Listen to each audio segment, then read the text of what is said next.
ভুন্ডুলি গল্প বাদ দাও। আমল ইসলামের স্তম্ভ হচ্ছে দুটো, একটা হচ্ছে ইমান আর আমল। ইমান কি? এই কেতাবের প্রতি ইমান আনতে হবে, বিশ্বাস স্থাপন করতে হবে। শুধু মুখী ইমান আনলে, আগে আমি আলোচনা করছিলাম যে মুখী ইমান আনলে হবে না, কেতাবের যে আইন হুকুম বিধি বিধান এর মধ্যে আছে এই মোতাবেক আমাদের জীবন পরিচালনা করতে হবে। ওই এত বড় দাড়ি রাখারও দরকার নেই, 5 কলিজার টুপিরও দরকার নেই, আর সেই আরব থেকে সে জুব্বা আনারও দরকার নেই। আপনার অকলকে পরিশুদ্ধ করুন, নিজের শরীরকে পরিশুদ্ধ করুন, পবিত্র করুন। জাকাত প্রদানের কথা রয়েছে না, জাকাত প্রদান মানে সে ধরে রেখেছে শুধু টাকা দান করতে হবে 2.5%। তো 2.5% কোন কেতাবে রয়েছে আমি জানি না। হ্যাঁ, 2.5% হিসেবে জাকাত দেয়, তাও বছরে একবার। জাকাত মানে নিজেকে পরিশুদ্ধ করা।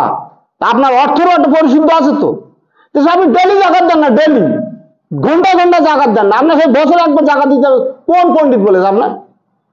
আর 2.5% জাকাতে কেতাব খুলে দেখেন না, ক% জাকাত দিতে হয় কেতাব খুলে দেখেন না। 2.5% লে তো সব মাথা গরম। তো যাই হোক, এবারে আমি আসছি 8 নম্বর আনকাবুতের 29 নম্বর সূরা 8। আমি মানুষকে নির্দেশ দিয়াছি তাহারা পিতা মাতার প্রতি সদ্ব্যবহার করিতে। কে নির্দেশ দিয়েছে? কে? আল্লাহ নির্দেশ দিয়েছেন পিতা মাতার প্রতি সদ্ব্যবহার করতে হবে। এখন পিতা বা মাতা অসুস্থ হয়ে বাড়ি পড়ে রয়েছে, প্যারালাইসিস মনে করেন। তখন এই প্যারালাইসিস রুগী আমার মা বা আমার আব্বা, আমার পিতা বা মাতা, তাদেরকে খেদমত করার নির্দেশ দিচ্ছে কে? আল্লাহ নির্দেশ দিচ্ছে। তা আমাদের খেদমত করতে হবে না? পিতা নোংরা করেছে বলে সেই ওই কাঁথা কাপড় ওইভাবে চাপাতে পড়ে থাক, মাসি মশাই ইঁদুরি বাঁধরে কুড়ে খাওয়া যাওয়া যাবে না, করা যাবে? তাহলে আপনি মুমিনও না, আপনি মুসলিমও না, আপনি কেতাবও মানেন না। যেহেতু ওই পিতা মাতাকে এমনভাবে খেদমত করতে হবে, এমনভাবে পরিষ্কার করতে হবে যেন আপনার দ্বারা যেন ওই পিতা যেন উফ লেগেছে এরকম কথাটা না বলে।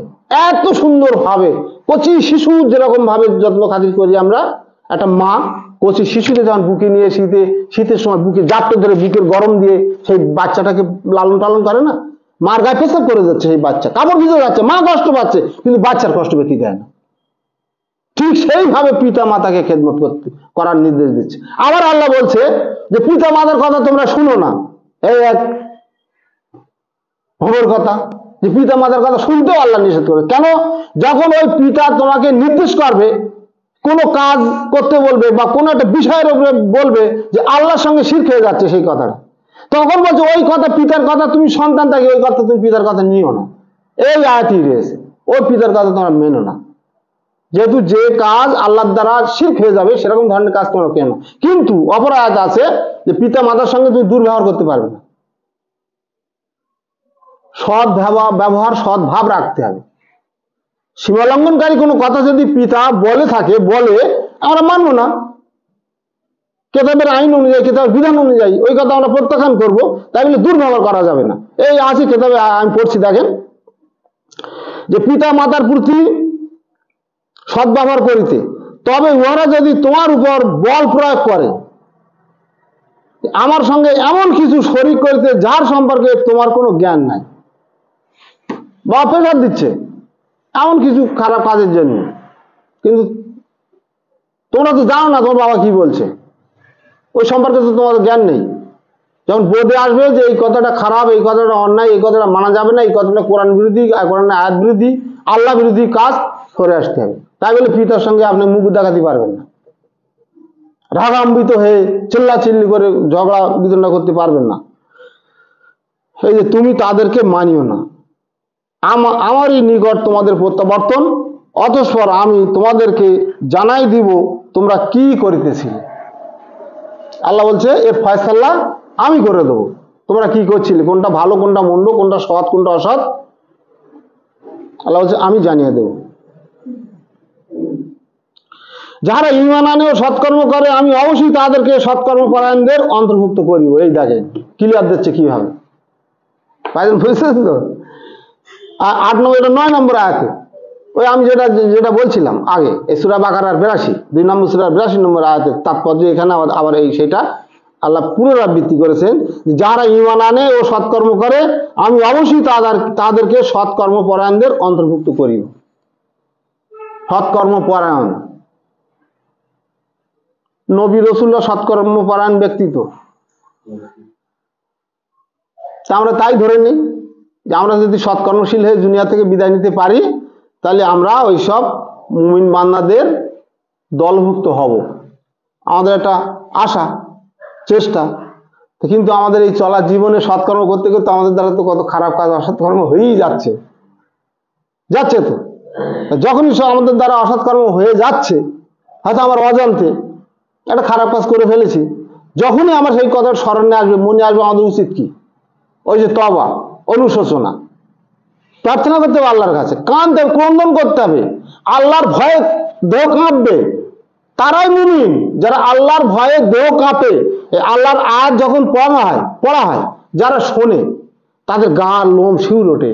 আল্লাহর এই আয়াত যে শোনে মুমিন বান্দারা, নবী রাসূলরা যখন কিতাব নিয়ে যেতেন মানুষের কাছে, তাই মুমিন বান্দা যারা ছিল তারা ওই আল্লাহ রাসূলের আয়াত শুনতো, শুনে তাদের আল্লাহর ভয়ে তাদের গায়ের লোম শিউর উঠত, আল্লাহর ভয়ে তারা থরথর করে কাঁপতো, তাদের অন্তর বিগলিত হয়ে যেত। আয়াত আছে, বিগলিত হয়ে যেত, গলে যেত।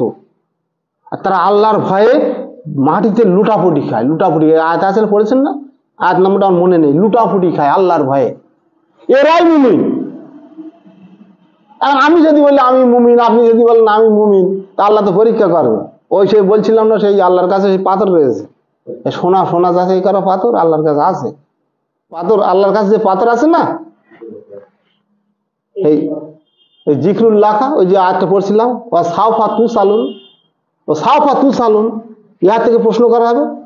এই সেই পাথর, কষ্টি পাথর, আল্লাহর কাছে গেলেও সব ধরা খেয়ে যাবো, কোনো রেহাই নেই। 30 লাখ 40 লাখ লোক নাকি হজ করে, সব শুনেছি আমি, হাজি সাহেবদের মুখে শোনা। 30 লক্ষ 40 লক্ষ করলো হজ করে। এত হাজি প্রতি বছর, 10 বছর কত, 4 কোটি হয় না, কত 40 কোটি করে লোক যদি 10 বছরে 4 কোটি হবে তো, 40 10 400, 4 লাখ করে, 40 লাখ করে বছর, এক বছরে 10 বছর করো কত, 40 10 কত 400, তো 4 কোটি হচ্ছে না? আর ওমরা বাদ দিচ্ছি, ওমরা আরো এরম 4 কোটি। তা 10 বছর, প্রতি 10 বছর অন্তর যদি 4 কোটি লোক হজ করে, আরো বাড়বে হজ করে। তাহলে এত হাজি সাহেব, এত গাজী সাহেব, এত মুফতি, মানে সারা ভারত বাংলাদেশ পাকিস্তান কয়েক কোটি মনে হয় মুফতি সাহেব রয়েছে, আলেম ওলামা আছে, ডিগ্রিধারী সব আছে। তো এত থাকতেও আল্লাহ বলছে জান্নাতে যাবে কটা মানুষ, অল্প সংখ্যক মানুষ জান্নাতে যাবে, অল্প সংখ্যক মানুষ জান্নাতে যাবে, পূর্ববর্তীদের বেশি সংখ্যক। আর ইসলামুন নবী মুহাম্মদ কিয়ামত পর্যন্ত যত এইসব বান্দা হাজি সাহেব গাজী সাহেব বাড়বে, জুব্বাধারী টুপিধারী, তার মধ্যে অল্প সংখ্যক জান্নাতি হবে। কারা সেই জান্নাতি হবে? যারা এই কোরআনের উপরে জীবনযাপন ব্যবস্থা থাকবে, যাদের এই আল্লাহর নাজিলকৃত কিতাবকে আঁকড়ে ধরে যারা এর মধ্যে বন্দী থাকবে, এই কোরআনের গণ্ডির মধ্যে তারা চলাফেরা করবে, থাকবে, তারা হবে জান্নাতি। আর এই কোরআন ছোটকে যারা বলে কোরআন মানলি চলবে না, হাদিস মানতে হবে, বুখারী শরীফ মানতে হবে, মুসলিম মানতে হবে, আবু দাউদ, নাসাই, সিয়াসিত্তার হাদিস, নাজমুল বালা, কুতুবে খামসা, ফতোয়া আলমগীর, লাখ লাখ হাদিসের নাম বলবে, এই কোরআনের মধ্যে সব নাই, এ দেখে জীবন ব্যবস্থা চলবে না, ওইসব হাদিস না মানলে চলবে না। আল্লাহ কি বলছে? ইমানের শর্ত কি? ইমানের শর্ত কি? শর্ত 5টা দিয়েছে। ইমানের শর্ত 5টা। আল্লাহর প্রতি ইমান আনতে হবে না দেখে, আল্লাহর নবী রাসূলগণের প্রতি ইমান আনতে হবে, আল্লাহর নাজিলকৃত কিতাবের প্রতি ইমান আনতে হবে। এই কিতাবে কোথাও লেখা নাই তোমরা বুখারী শরীফের উপর ইমান আনো, মুসলিম শরীফের উপর ইমান আনো, তোমরা নাজুল বালাগি ইমান আনো, ফতোয়া আলমগীর ইমান আনো, তাম পৃথিবীতে যত ধর্মীয় কিতাব নামে আছে ওইসব কিতাবের উপরে ইমান আনা ইমানের শর্ত নয়। ওইসব কিতাবের প্রতি ইমান আনা যাবে না। সেই সব কিতাবে যদি 100টা কথার মধ্যে যদি 5টা কথা ভালো থাকে তা আপনি গ্রহণ করতে পারেন, আর 99-95টা কথা যদি আপনার কোরআনের সঙ্গে সাংঘর্ষিক প্রত্যাখ্যান করে দেন, মানার কোনো দরকার নেই। বুঝে গেল?